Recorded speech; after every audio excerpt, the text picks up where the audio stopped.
బొప్పాయి తింటే వేడి చేస్తుంది అని చాలా మంది చెప్తుంటారు. అవునమ్మా. బొప్పాయి తిన్న రోజు కాళ్ళు చేతులు లాగుతున్నాయి అని కూడా అంటూ ఉంటారు చాలా మంది. మరి ఇది కొంతమందికి రక్తం పడుతుందను. సరేనమ్మా, మీరే కాదు, నేను ఇప్పుడు వరకు 30 ఏళ్లలో చెవులు వాచిపోయేంత మంది ద్వారా విన్నానమాట.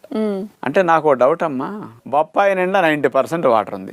90% వాటర్ ఎక్కువ ఉన్న ఆహారాలు ఎక్కడైనా వేడి చేస్తాయా? అసలు తేడా చేస్తాయి చెప్పండి.